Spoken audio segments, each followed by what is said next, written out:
opportunités réelles qui sont offertes aux individus, une gamme large de formation par exemple, et l'aspect processus, donc le fait pour un individu d'avoir la liberté de choisir sa formation, la liberté de refuser un emploi pour un autre, etc.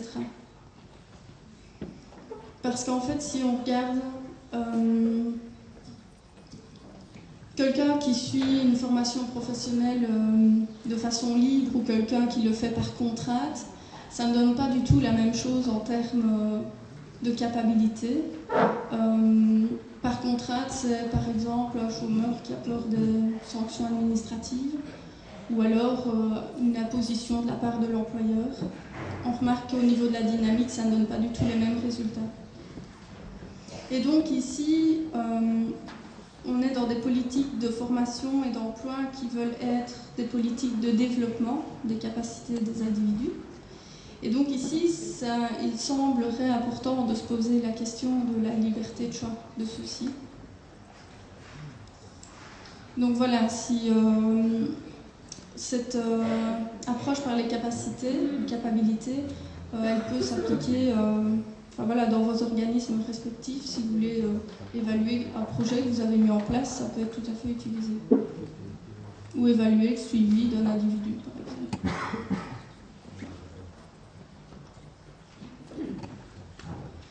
Alors si on regarde l'approche par les capacités, c'est une alternative aux théories du capital humain. Et donc je vais passer directement, vu le temps qui me reste, au triple dépassement. Donc en fait, les théories du capital humain, elles sont essentiellement basées sur des fonctions économiques et intrinsèques de l'emploi ou de la formation, contrairement à l'approche par les capacités qui, elle, se base sur les apports intrinsèques. Donc c'est le fait ce sont les apprentissages valorisés par les individus eux-mêmes et aussi les apports extrinsèques. Et donc là, c'est le fait que la formation ou l'emploi apporte un plus à la société. Et elle tient compte aussi, l'approche par les capacités, des résultats, tout comme les théories du capital humain, mais également elles tiennent compte des capacités des individus, des organismes, de l'espace des possibles, donc la liberté de choix des personnes. Et ce qui est intéressant, elle tient compte des indicateurs objectifs et des indicateurs subjectifs. Ça, on va voir après avec l'exemple. Et alors, l'approche par les capacités, elle considère l'individu comme un acteur réflexif. Et donc, elle tient compte des contextes institutionnels et relationnels par rapport à où l'individu se trouve. Contrairement aux théories du capital humain qui, elles, définissent l'individu comme un agent rationnel. Alors, petit exemple, rapidement. Donc en fait ici, la question à se poser par rapport à ceci, c'est de savoir si les politiques, si les formations permettent aux individus d'être capacitants et d'être en sécurité par rapport à leur parcours. Et donc ici, il y a eu il y a eu le plan Marshall qui a été évalué à l'aune de cette théorie-là. Et il y a eu des formations qui ont été financées dans le cadre du Fonds social européen. Et donc on peut voir au niveau, on va reprendre les 5 étapes, entre guillemets, de l'approche par les capacités. Donc en ce qui concerne l'égalité d'accès aux ressources, on peut voir dans les résultats, ce ne sont pas tant les chiffres qui sont importants ici, mais c'est plutôt ce qu'il y a derrière, qu'il y a une surreprésentation des personnes les plus diplômées. Alors qu'au départ, les formations, c'est tant pour les travailleurs que pour les chômeurs. Et dans les chômeurs, il y a des personnes qui ont des diplômes inférieurs à l'enseignement secondaire, inférieur ou supérieur, ça dépend. Et au niveau des formations FSE, donc là, on peut voir qu'il y a déjà... il y a plein d'effets qui jouent. Il y a l'effet de genre qui joue dans le fait d'avoir accès à une formation ici. Il y a le niveau de diplôme, l'âge, la situation familiale, donc ça fait beaucoup de critères. Donc ça veut dire ici que les personnes qui cumulent ces critères-là, elles auront plus facilement accès à la formation que d'autres. En ce qui concerne les résultats réellement atteints, donc le fait pour les individus d'avoir trouvé un emploi. Si on regarde l'exemple du plan Marshall, là il y a 65% des personnes qui ont eu un accès à l'emploi. Donc c'est bien au niveau du chiffre, mais alors on peut se poser la question de la qualité de l'emploi. Et ça, c'est tout autre chose.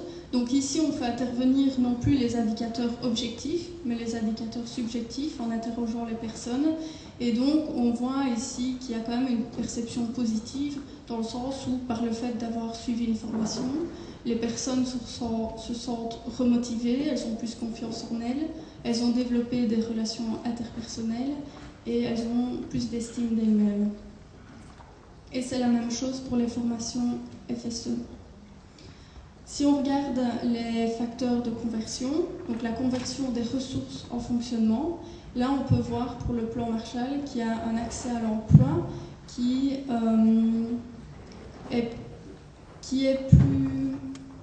est privilégié en fait pour les personnes qui cumulent des facteurs individuels d'âge et des facteurs environnementaux comme le fait d'avoir un permis de conduire, un réseau social important, une situation familiale qui permet tout simplement d'organiser la garde des enfants, par exemple, le fait d'avoir une connexion Internet, etc.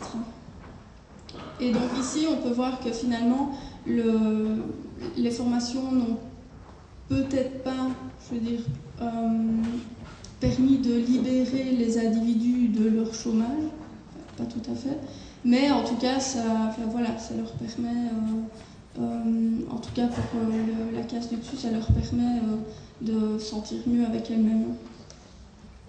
Et par rapport aux formations FSE, on peut voir que pour l'accès à l'emploi, il y a une conjonction entre des variables individuelles, il y a l'âge à nouveau qui ressort, et d'autres, et processuels. Donc le fait d'avoir une expérience dans l'emploi ou d'avoir fait un stage, ça aide ces personnes-là à avoir accès à la formation.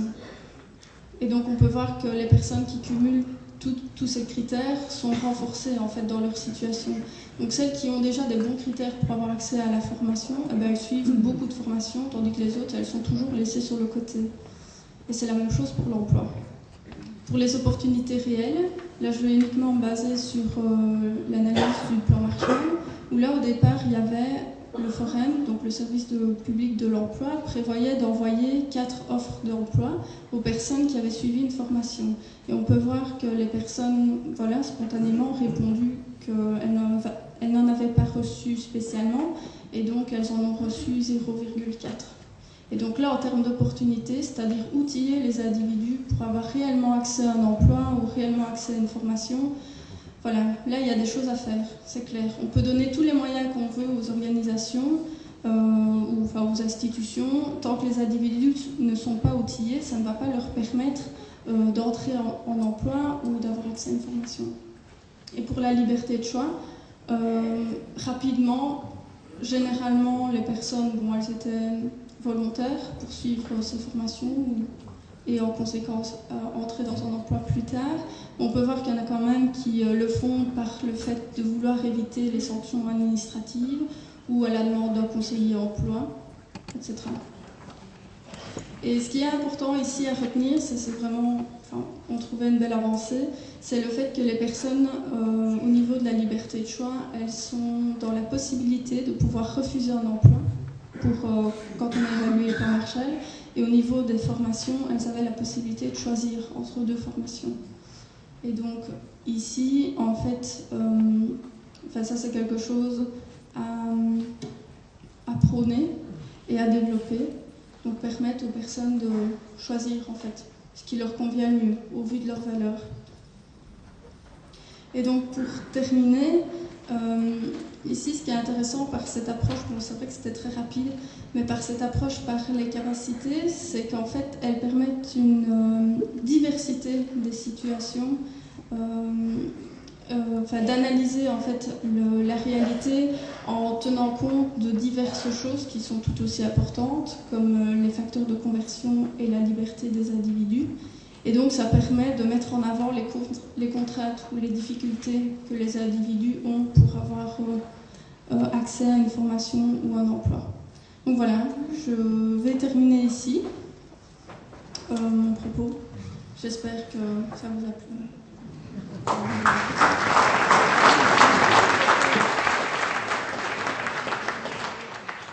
Merci à Madame Rémy d'avoir repris. Bonjour à tous. Peut-être en toute petite introduction, je vais dire que les orateurs de ce matin ont dit déjà beaucoup de choses qui vont dans le même sens de ce que Thérèse Levenet et moi-même souhaitons vous dire. Mais bon, je crois que plus on tapera sur certains clous, mieux ce sera. Alors voilà, donc l'intitulé du thème de notre journée, est-ce que ça va pour le micro? Oui. Bon, donc l'intitulé du thème de notre journée est, je cite, « L'employabilité, défi pour l'insertion des plus éloignés de l'emploi ». Alors, Thérèse et moi, nous voulons effectuer ici une approche historique et critique. D'abord, de cette dénomination de personnes